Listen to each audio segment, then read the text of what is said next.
Il saluto di Agrigento a Patrizia Russo, l'omelia del vicario generale Don Giuseppe Cumpo e l'intervento del figlio di Patrizia. Una mamma originaria di Palma di Montecaro e i due figli investiti e uccisi da un SUV vicino a Stoccarda.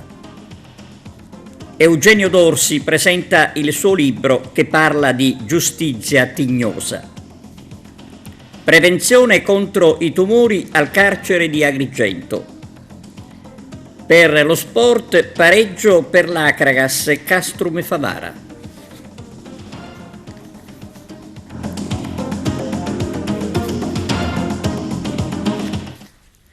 Bentrovati da TVA Notizie. I funerali di Patrizia Russo ad Agrigento, celebrati dal vicario generale Don Giuseppe Cumpo. In chiesa il sindaco e il parroco di Solero, Arturo Cantella. Chiesa piena di tanta gente, amici di Patrizia Russo che hanno voluto dare l'ultimo saluto nel corso dei funerali avvenuto nella chiesa del Sacro Cuore di Gesù al Codivio Spinasanta. Ai primi banchi i figli di Patrizia Russo, Francesco e Giuliano, i familiari. A fare le veci del sindaco, assente per motivi di lavoro, il vice sindaco Rupia, con alcuni assessori e il presidente del Consiglio Comunale Civiltà, accanto a loro anche il sindaco di Solero con la fascia tricolore, che ha voluto essere presente alla cerimonia, Andrea Toniato. Solero, ricordiamo, fu il luogo dove è avvenuto il delitto, dove Patrizia Russo era andata ad abitare in quanto aveva ricevuto un incarico come insegnante di sostegno e che frequentava anche la parrocchia abitualmente.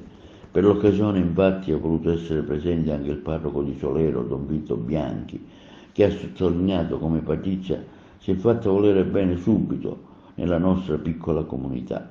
Quindi l'omelia di Don Giuseppe Cumpo, che ha celebrato i funerali, che nel suo discorso ha detto: desidero immaginare l'incontro tra il Signore e Patrizia, che vedendola davanti il paradiso, il Signore fu preso da una grande compassione e per lei le avrà detto: non piangere, in modo diverso potrai sostenere i tuoi figli e le persone a te care.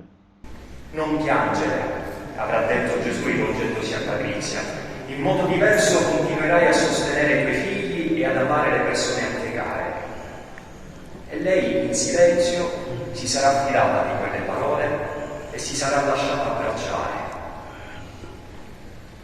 Carissimi, anche noi desideriamo rivolgere la stessa espressione a questa nostra sorella: non piangere. E facendo nostro le parole dell'Apostolo Paolo che abbiamo ascoltato nella prima lettura, aggiungiamo: non piangere perché siamo convinti che colui che ha risuscitato il Signore Gesù risusciterà anche te con Gesù e ti porrà accanto a Lui. Continua l'Apostolo e vogliamo continuare anche noi. Non piangere perché sappiamo che quando sarà distrutta la nostra dimora terrena, che è come una tenda, riceveremo da Dio un'abitazione, una dimora non costruita da mani uomini, eterna nei cieli. È la fede nella risurrezione di Gesù che oggi ci ha convocati qui. È il germe di vita eterna che Patrizia ha ricevuto nel giorno del suo battesimo, fiorisca ora pienamente nell'amore del Padre che è nei cieli. Quindi, dopo le funzioni, anche i due figli, Francesco e Giuliana, hanno voluto dare il suo ultimo saluto alla mamma. Francesco visibilmente commosso. La mamma è una donna di forza, un'amica sincera. Affronteremo una realtà difficile. Senza di lei lo faremo come lei stessa ci ha insegnato e porteremo con sé il suo amore. Lei meritava solo amore che doveva proteggere, ma è stata vittima di un altro potere che non potremo mai comprendere. Nonostante la tragedia che l'ha buttata via, vogliamo ricordarla per chi era davvero. Una donna di forza, di amore e di luce. Vogliamo che venga ricordata come una madre amorevole, un'amica sincera e una donna generosa. Noi figli adesso dobbiamo affrontare una realtà così tanto difficile senza di lei, ma lo faremo come lei stessa ci ha insegnato e porteremo con sé il suo amore. Ciao mamma, cara mamma, il tuo tempo su questa terra.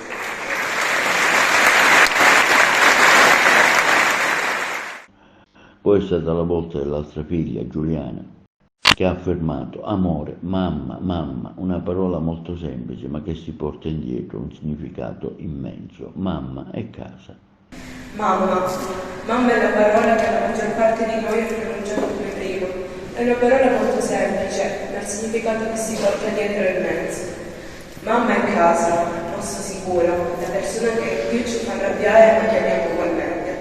È una spalla e chi ci incoraggia ad essere la versione migliore di noi stessi e chi ci porgerà al traguardo quando sbagliamo. La salma quindi è stata poi trasportata al cimitero di Moraone per l'ultima sepoltura.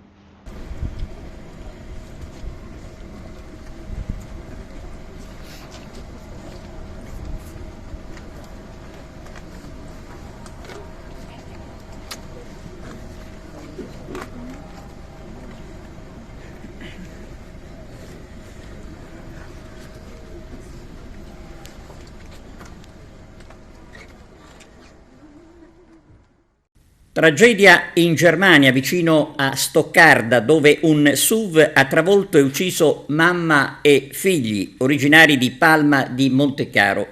Come riporta il giornale Grandancolo, la donna Antonella Ribisi, di 37 anni, stava accompagnando i bambini Gabriel e Alessio al campo di calcio per gli allenamenti. Ad investirli un SUV, il cui conducente avrebbe perso il controllo del mezzo. Sgomento e tristezza è stata espressa dal sindaco di Palma di Montecaro, Stefano Castellino. Un uomo già noto alle forze dell'ordine è stato arrestato a Sambuca di Sicilia dai carabinieri della compagnia di Sciacca. Arturo Cantella. I carabinieri della compagnia di Sciacca hanno arrestato in flagranza di reato un 42enne originario di Palermo, ma residente a Sciacca, già noto alle forze dell'ordine, mentre tentava di forzare un'autovettura parcheggiata sulla strada statale 624 all'altezza del bivio Misilbesi. L'uomo, immediatamente dopo aver infranto il finestrino dell'auto, è stato prontamente bloccato dai militari, che lo hanno trovato in possesso di strumenti atti allo scasso. L'arresto rappresenta una risposta concreta alle preoccupazioni dei cittadini che da tempo segnalavano un aumento di furti sulle autovetture. Qualcuno rompeva i finestrini delle auto per rubare oggetti di valore posti all'interno dell'abitacolo, agendo soprattutto nelle zone periferiche di Sciacca, dove le persone lasciano l'auto prima di fare jogging, prendendo di mira le auto nei parcheggi delle località balneari. Il fenomeno aveva perfino spinto alcuni cittadini a costruire un comitato locale al fine di segnalare all'autorità la situazione. L'uomo, dopo le formalità di rito su disposizione della Procura della Repubblica di Sciacca, è stato sottoposto agli arresti domiciliari in attesa dell'udienza di convalida, nel corso della quale il giudice confermava l'arresto e disponeva per l'uomo la misura dell'obbligo di dimora. Prevenzione contro i tumori nella casa circondariale di Agrigento. Il servizio di Arturo Cantella. Una validissima iniziativa della Lega Italiana Lotta ai Tumori di Agrigento si è svolta presso la casa circondariale di Contrada Petrusa. I senologi Pasqualino Borsellino e Carmela Di Caro hanno visitato, nello spirito della prevenzione, alcune detenute. A ricevere la delegazione della LILT, guidata dalla sua presidente Franca Scandaliato Noto, è stata la dirigente della casa circondariale Anna Pucci, che ha condiviso e incoraggiato l'iniziativa. Per la cronaca si fa presente che la LILT non è la prima volta che varca i cancelli della casa circondariale, avendo nel tempo realizzato simili iniziative, considerato che la LILT mira a sensibilizzare il territorio nelle sue molteplici sfaccettature e situazioni alla prevenzione, che oggi è la strada da percorrere per prevenire la mortalità per cause tumorali. Questa azione preventiva, diffusa su tutto il territorio con le diverse sedi distaccate di Sciacca, Menfi, Montallegro, Calamonaci, Agrigento, Santa Margherita del Belice, Montevago e Cianciana, hanno dato risultati davvero lusinghieri. Anche se sono diversi anni che effettuiamo queste visite alla casa circondariale agrigentina, ci dicono il dottore Borsellino e la dottoressa Di Caro, è sempre una validissima iniziativa, nonché un'esperienza forte. La presidente della LIT, Franca Scandaliato, noto, si è mostrata soddisfatta dell'iniziativa, affermando come il nostro obiettivo è quello di prevenire l'insorgere di eventuali neoplasie al seno. Abbiamo voluto ripetere questa esperienza di prevenzione nella casa circondariale di Contrada Petrusa per consentire alle donne di poter accedere a questo importante servizio di prevenzione. I senologi sono stati supportati dalle volontarie Zina Costa e Maria Concetta Laporta. Un'attenta attività di informazione la LIT la sta svolgendo nelle diverse istituzioni, ad iniziare dalle scuole, per educare i giovani all'importanza della prevenzione, in quanto si è visto che se il tumore è preso nella fase iniziale si riesce a guarire anche del tutto. L'attività di prevenzione della LIT non si ferma però al mese della campagna Nastro Rosa, ma fa sempre offrendo altre specializzazioni come quelle della ginecologia, urologia, cardiologia, endocrinologia, dermatologia, nutrizionista e diagnostica ecografica. Interrogazione al Ministro della Salute per la presenza di arsenico in un cantiere del Messinese.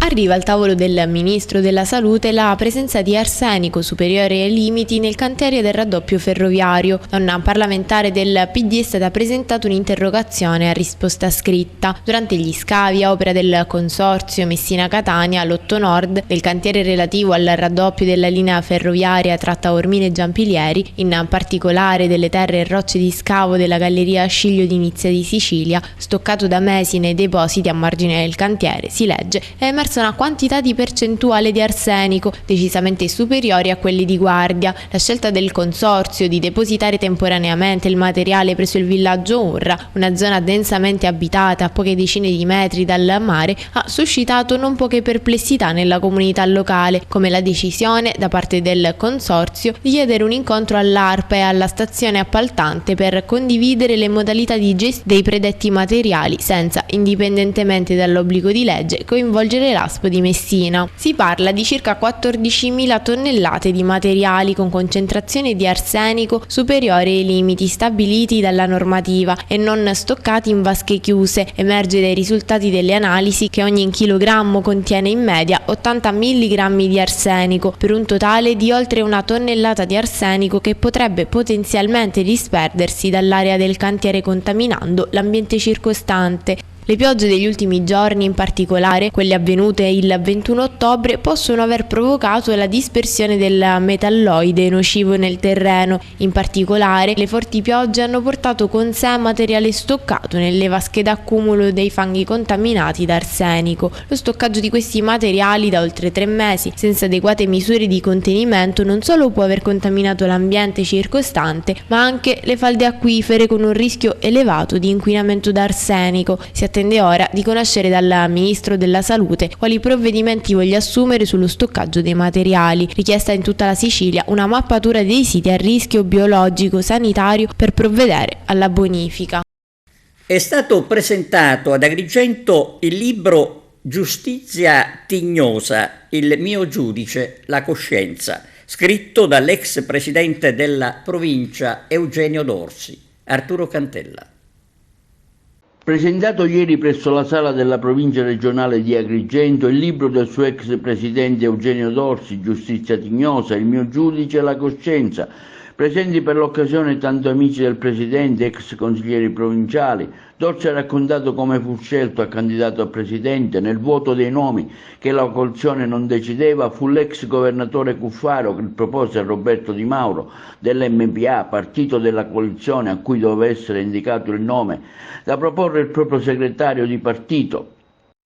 Il nome fu condiviso dagli alleati e così Eugenio Dorsi iniziò la sua avventura alla provincia, forte di un consenso altissimo, ma ben presto la politica restrittiva di Eugenio Dorsi e i forti tagli alle spese dell'ente, che lo portarono però a essere considerato un ente virtuoso nazionalmente ai primi posti, cominciarono a non piacere a tanti, finché una serie di lettere anonime inviate agli inquirenti non fecero scattare i controlli e accertamenti. come quella La vicenda delle palme di Montaperto, alla maglietta nera con la scritta in sostegno di Lombardo, se Lombardo è mafioso lo sono anch'io.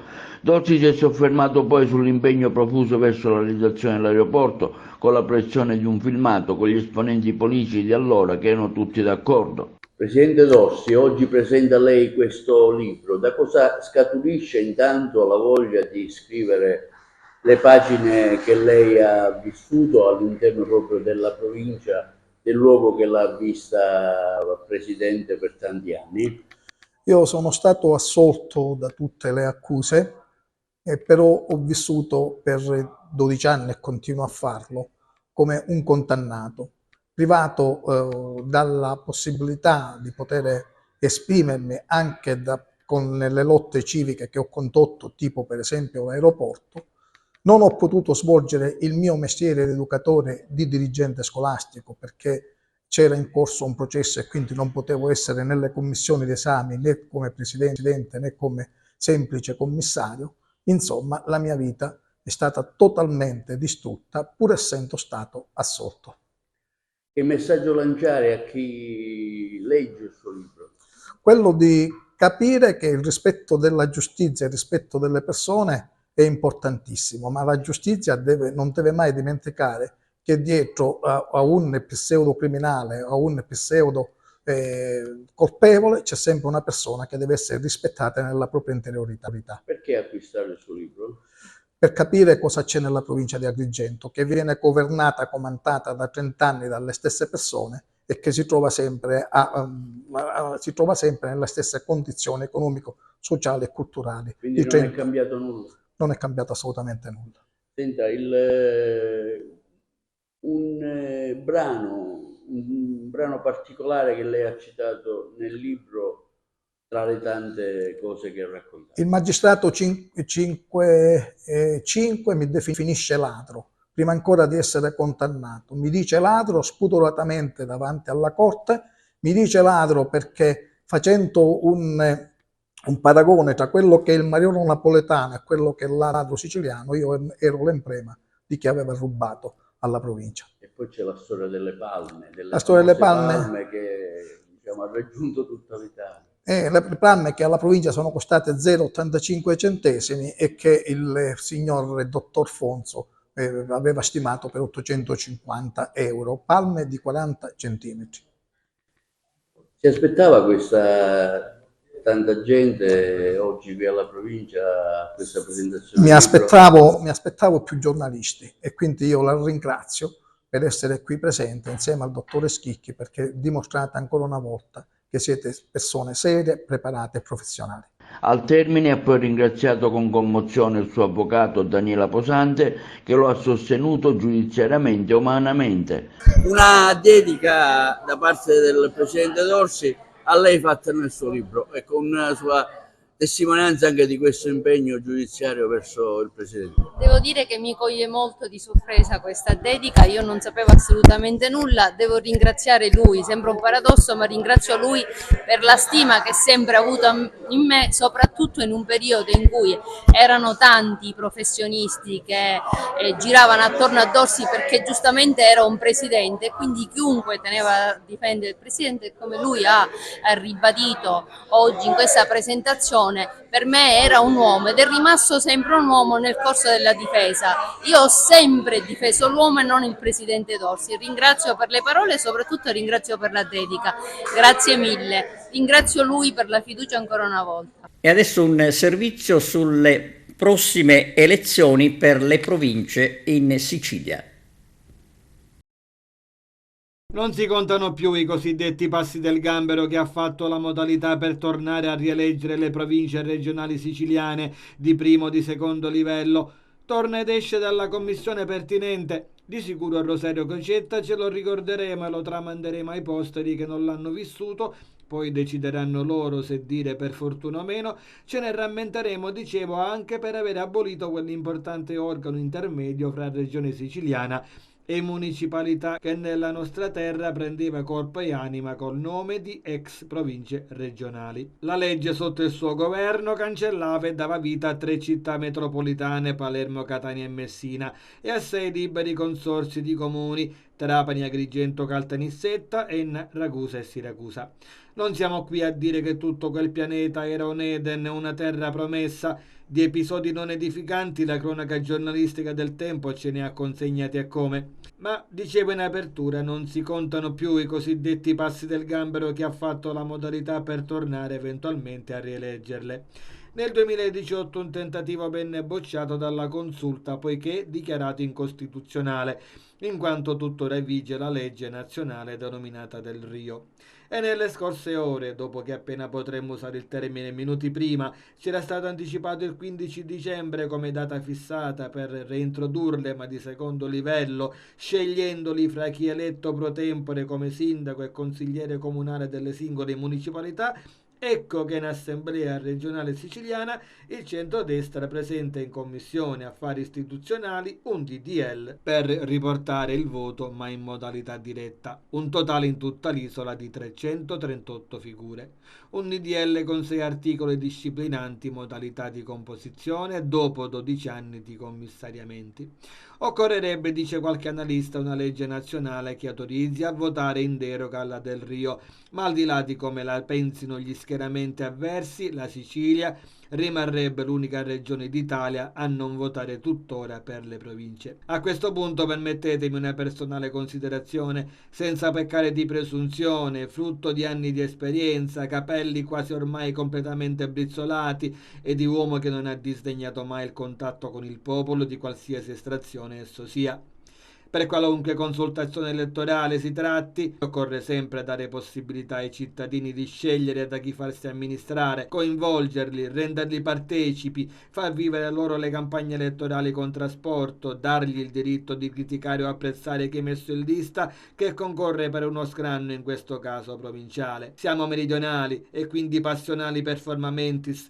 Non possiamo affidarci ad una scelta di secondo livello. Già le percentuali di astensionismo o di mancata partecipazione al voto sono allarmanti. Gli togliamo la possibilità di uscire da casa col certificato elettorale in mano e votare direttamente per i consigli provinciali. Ci manca solamente col tempo di introdurre, ironizzando, come si fa nel calcio, anche un VAR, e il distacco col pianeta politica aumenterebbe sempre di più.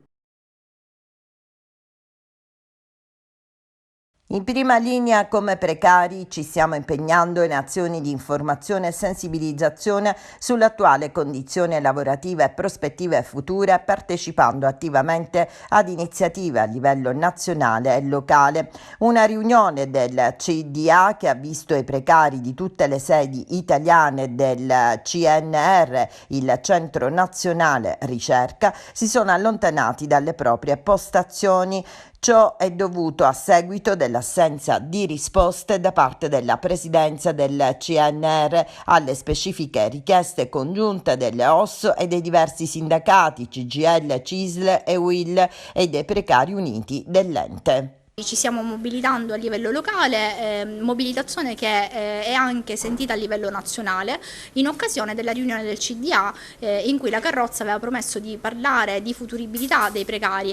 La parola precari poi non dice niente, è una parola vuota perché si tratta di persone che hanno investito tempo ed esperienza all'interno dell'ente e che ad oggi non sentono di avere un futuro in questa realtà. Pertanto ci siamo riuniti per essere più forti affinché la nostra voce sia più forte e venga sentita a livello nazionale per ottenere delle risposte in termini contrattuali e quindi fondamentalmente chiediamo le stabilizzazioni e uno scadenziario delle assunzioni. Ritengo che sia essenziale e fondamentale sostenere i precari perché sono coloro che ci aiutano nella ricerca soprattutto di tutti i giorni in laboratorio e ritengo che sia anche vergognoso che un ente pubblico come il CNR, che è l'ente pubblico più grande d'Italia, dove il sistema ricerca diventa fondamentale in Italia e in tutto il mondo, che non ci sia un percorso reale di stabilizzazione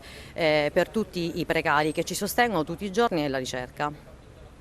Il convento di Santa Maria di Messina in corsa per i luoghi del cuore FAI. Continua l'attenzione che adesso si esprime attraverso la costituzione di un comitato per preservare, tutelare, valorizzare quel che rimane dell'antico convento di Santa Maria del Gesù Superiore. Il sito è un'area antichissima, risale al 1166, è il primo convento dei Carmelitani che nasce in Europa, il primo santo dei Carmelitani è sepolto, Fra Angelo è sepolto in questo sito, è il primo convento dei frati minori osservanti nato in Sicilia nel 1418, conserva le spoglie tra gli altri anche, a parte Antonello, ma anche il Papa di Sant'Annibale Maria di Francia, che morì a 32 anni nel 1852. Però non abbiamo il DNA né del santo, quindi ho parlato con padre Mario Macro perché si faccia il DNA del santo, così poter ritrovare questi resti mortali e mettere anche lì un fiore anche a questa sepoltura. È uno scrigno importante perché, ripeto, ha una storia millenaria, ha questi primati, tra l'altro quindi il convento dei Carmelitani, i francescani minori osservanti, i rogazionisti, quindi è anche un luogo del cuore e anche di spiritualità, perché addirittura i Carmelitani quando lo hanno acquistato praticamente nacque questo toponimo di ritiro perché era un luogo ameno, lontano dal traffico cittadino e quindi ha una valenza importante per tutta la città, ma io direi per tutta l'Italia, perché riscoprire poi, avere quelle risorse giuste, riscoprire anche i resti mortali di Antonello sarebbe un fatto veramente eccezionale.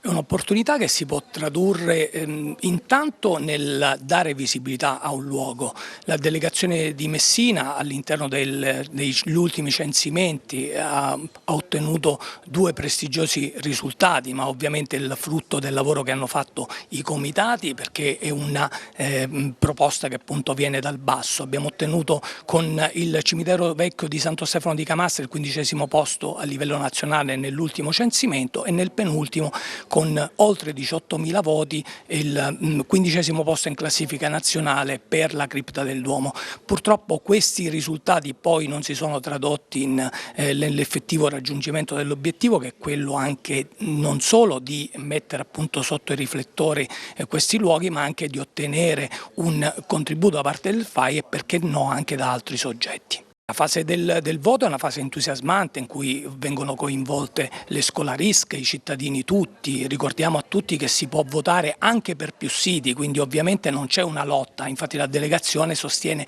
tutti i luoghi della provincia di Messina e della Sicilia, però poi bisogna essere pronti nella fase successiva per poter appunto riuscire ad ottenere i fondi necessari per il progetto che il comitato ha in mente. Per noi era un motivo di grande orgoglio poter portare questa iniziativa su questo territorio, perché simbolicamente rappresenta davvero un grande riferimento e quindi partire da qui è un bel segnale. Devo dire che peraltro il territorio, la città ha reagito in maniera straordinaria e quindi daremo vita veramente a tanto contenuto per capire un po' qual è lo stato dell'arte, quali sono le opportunità e cosa possiamo fare insieme per far crescere questo movimento che è una grande componente del PIL del nostro Paese.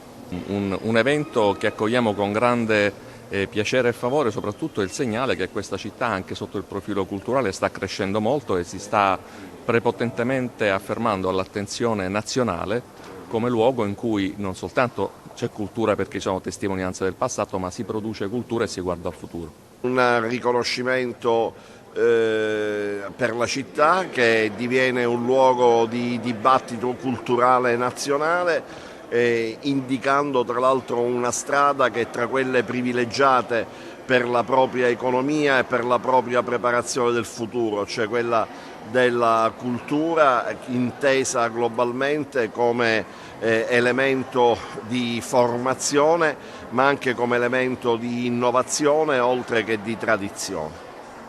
Un report ha certificato, cito oggi, che oltre 500.000 di giovani lasciano l'Italia e molti di più nel sud Italia. Beh, è un fenomeno che conosciamo da tempo e che stiamo, come dire, affrontando nell'ambito di una globalizzazione che diciamo, determina come normale una mobilità intellettuale giovanile. È chiaro ed evidente che dobbiamo mettere i nostri giovani e lo dobbiamo fare tutti insieme, istituzioni, luoghi di investimento, dobbiamo mettere i nostri giovani, dicevo, nella condizione di poter scegliere di andare via e non di essere obbligati a farlo. La cosa triste è che torna soltanto 1 su 10. Beh, torna 1 su 10, ma oggi la sfida è anche quella di invogliarli a rimanere. E su questo si sta lavorando. Uno, per esempio, dei grandi strumenti per favorire questo è il digitale. Linea alla regia per la pausa pubblicitaria, torniamo tra poco. Di nuovo insieme per lo sport calcio, finisce in parità l'incontro Akragas-Siracusa, il servizio di Carmelo Lentini. È terminato in parità il derby Akragas-Ragusa, una sfida che ha visto la compagine Iblea molto più motivata e manovriera rispetto alla compagine di casa, che invece è sembrata bulica e priva di mordente. Calciatori esperti come Grillo o Faso non sono sembrati in giornata, per cui tutto il meccanismo biancazzurro ne ha risentito parecchio in quasi tutti i reparti. Solo nella fase finale della gara, quando sono arrivate alcune propedeutiche sostituzioni, si è visto un Akragas più determinato nel cercare il pari, che ha poi raggiunto all'82esimo. Tanta la sofferenza in casa Akragas nel contenere gli attacchi sferrati da Ragusa, che, ricordiamo, ha sbagliato anche un calcio di rigore, colpito un palo e mandate alle ortiche diverse conclusioni che, con un po' di attenzione, avrebbero meritato miglior fortuna. Tutto inizia sotto il segno ebleo. Al 13esimo il difensore Rechichi interviene dal retro su Crisci, che cade in aria. È rigore e sul dischetto si presenta Bonilla. Breve rincorsa, ma il pallone calciato forte si alza sopra la traversa. L'Akragas si respira, ma non riesce a replicare con convinzione. Ragusa sempre pimpante a centrocampo, ma che non riesce a concretizzare le varie azioni portate sotto porta. Gli ultimi 5 minuti sono stati i più emozionanti, i più elettrizzanti. Al 42esimo Sinatra perde palla sulla tre quarti Agrigentina. Ne approfitta il Ragusa con Bonilla, che al volo centra l'angolo basso della porta difesa da Dregan. Un bel gol per esecuzione e freddezza. Non passa un minuto che arriva il pari Akragantino. Grillo, ben appostato al limite dell'area eblea, appoggia il pallone a Leve, che insacca. Ma non è finita, perché in contropiede lo sgusciante Memeo serve Bonilla, il quale sferra un arrasoiato che va a cozzare contro il palo. Con il risultato di parità si va a riposo. Il secondo tempo si presenta come il primo, con il Ragusa che spinge in avanti mantenendo il pallino del gioco. L'Akragas è in difficoltà e continua a correre qualche pericolo. Al 66esimo il vantaggio del Ragusa. Azioni pressanti al limite dell'area akragantina, poi con un sinistro potente e preciso Musumeci fa centro. Il tecnico di casa Bonfatta effettua alcune sostituzioni e poi cambia il ritmo gara. All'82esimo arriva l'agognato pari, l'attaccante Levé viene atterrato in piena area eblea e l'arbitro a 2 passi indica senza esitazione la lunetta. Si presenta Meola che realizza. L'Akragas tenta ancora qualche sortita in avanti, sospinta dal ritrovato entusiasmo, ma non succederà più nulla. Un pari inesperato per l'Akragas, che fa classifica, ma con qualche rammarico da parte ragusana, che con un poco più di attenzione avrebbe potuto portare via l'intera posta in palio. Come mai Garufo e Fragapane, pur essendo in lista dei convocati, oggi assente? Infatti oggi non voglio parlare della partita, voglio in primis dare le giuste spiegazioni, soprattutto dare la verità, perché io non sono uno che legge tanto i social e non mi interessa, però le cose le sento. Quando sinceramente toccano la mia persona non mi sta bene. Se toccano il buon fatto allenatore mi può anche stare bene ed è giusto così, però la persona non la devono toccare, perché io ho tanta dignità. Per quanto riguarda la questione Garufo è semplice, è una mia scelta, perché purtroppo mi dispiace dirlo, è il capitano, sì, però non si è comportato bene con la mia persona, e quindi ho chiesto alla società di metterlo fuori per adesso, perché prima viene l'uomo, poi viene il calciatore e poi viene il tesserato. Per quanto riguarda invece la questione Fregapane, sinceramente ha mandato un certificato ieri sera, pur che è stato convocato. Oggi sinceramente aspettavamo qui a darci una mano, però purtroppo dice che si è sentito male e quindi ha mandato questo certificato. Voglio essere chiaro, quindi per quanto riguarda la questione, ripeto, desiderio si deve fare molta chiarezza, mi dispiace dirlo, però ripeto, l'uomo viene prima di tutto, poi viene tutto il resto. Possiamo parlare della partita? Sì. Allora, una ragazzi nel primo tempo che ha lasciato molto a Ragusa dal punto di vista tattico. Nella ripresa c'è stata una reazione che ovviamente ha prodotto un pareggio che muove la classifica. Sì, non sono contento assolutamente. Questa era una partita da vincere, era uno scontro, dovevamo vincere per regalarci una vittoria alla società, a noi, e sono arrabbiato, fatemi passare il concetto incazzato, perché dobbiamo onorare questa maglia molto di più, lo facciamo ma lo dobbiamo fare ancora di più. Adesso inizia il ciclo di tanti scontri diretti e noi dobbiamo essere bravi a fare più punti possibili.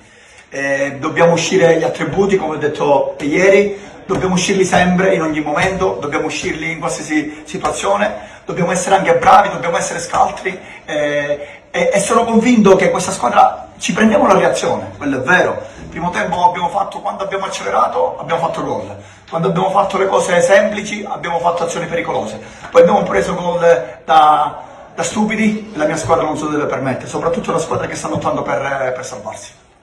Perché questo primo tempo? Errori madornali anche nei passaggi con giocatori che stavano a pochi metri di distanza l'uno dall'altro? Io credo che sia anche il momento, la classifica. Dobbiamo considerare sempre che è una squadra giovane, anche se ha tantissima esperienza in questa categoria e non solo.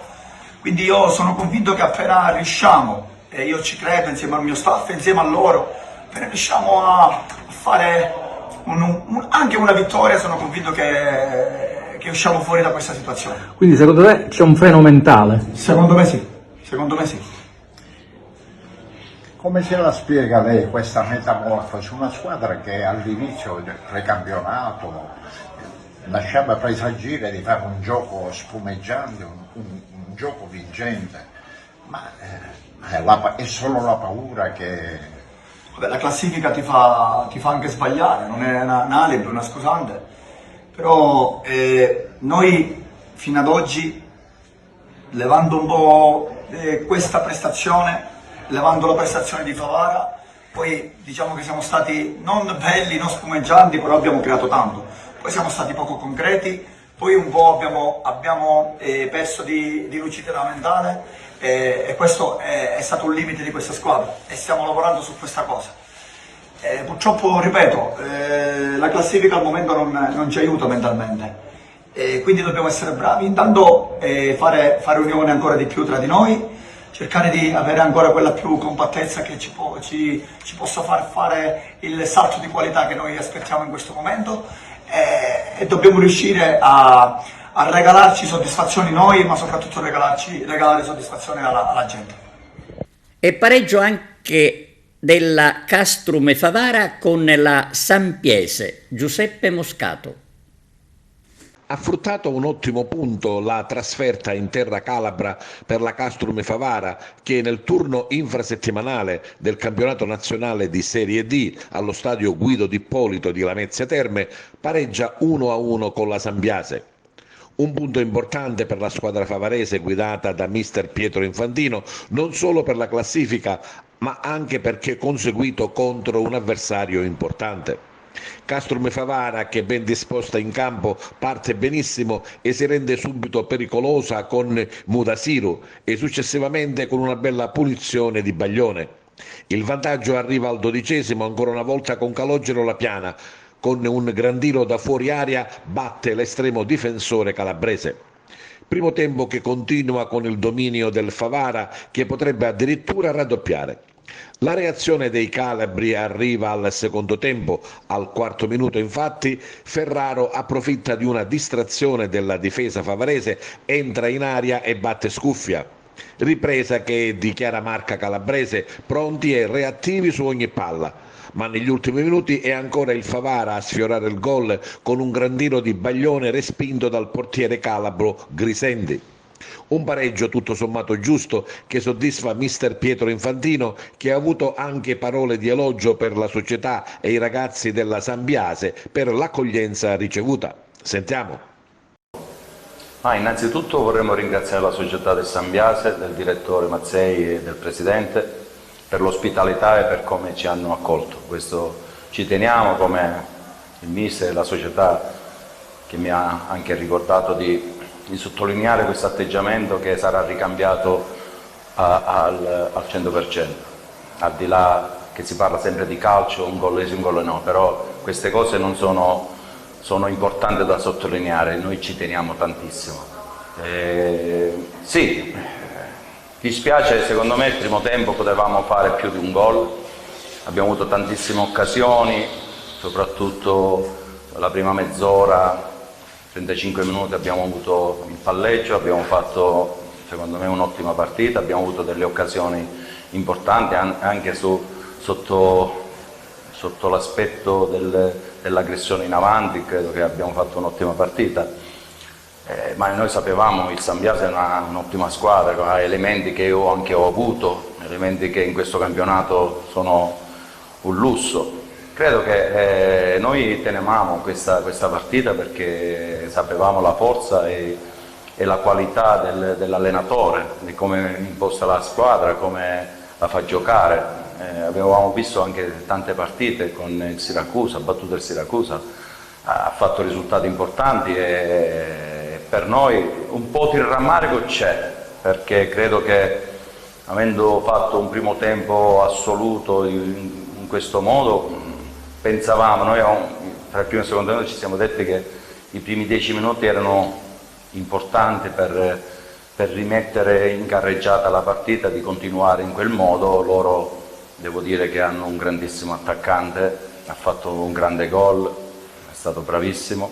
Poi sapevamo che il Sambiase nelle mischie, nelle palle laterali, nei calci d'angolo sono temibilissimi, però i ragazzi hanno fatto un'ottima partita anche sulla fase difensiva. Credo che la squadra deve essere brava a giocare, ma deve essere anche brava a sacrificarsi, a essere compatta nel momento di difficoltà, e loro sono stati bravi. Credo che è stata una bellissima partita e, come dicevi tu, credo che le due squadre alla fine il pareggio mi sembra anche giusto. Il gran gol però che alla fine non è servito per portare i 3 punti a casa. Sapevamo di incontrare una squadra ben organizzata, ci sono alcuni miei ex compagni che giocano anche al Sambiase, quindi sapevamo che è una squadra molto difficile da incontrare. Quindi nel nostro primo tempo penso che è stato un buon primo tempo, poi alla fine penso che ci sta il pareggio, che il primo tempo noi, secondo tempo il Sambiase, quindi alla fine penso che il pareggio sia più che giusto. Domenica l'ultima tappa di queste 3 sfide in una settimana, con la consapevolezza di poter imporre il vostro gioco contro chiunque. Sì, penso che noi l'abbiamo dimostrato che così, con questo atteggiamento, ce la possiamo giocare con chiunque. Concludiamo con i risultati dell'8ª giornata di Serie D. Carmelo Lentini. In questo 8º turno l'unica squadra a sorridere è il Siracusa, che diventa la nuova capolista del campionato, approfittando dell'inopinata sconfitta sul campo della Vibonese. Alla compagine aretusea è bastato superare per 2-0 il Città di Cireale ed ora si gode l'alta classifica in solitudine. Girandola di reti a Caltanissetta tra Nisse e San Cataldese 3-3, buon pari esterno del Castrum Favara sul campo del Sambiase 1-1, mentre vince il Licata che supera per 2-0 il Città di Sant'Agata. Come abbiamo detto prima, l'Acregas è stato fermato in casa da un Battagliero Ragusa per 2-2, con la compagine Iblea in vantaggio sino a 10 minuti dalla fine. Regina invece è stata molto corsara al Gaeta, dove ha superato per 0-4 il malcapitato padrone di casa Enna. Infine il Paternosi aggiudica il derby con la Novecea per 1-0. In classifica generale Acregas e Cireale occupano l'ultimo posto a pari punti, quindi a pari punti con 5, e domenica ci sarà lo scontro diretto ad Acireale.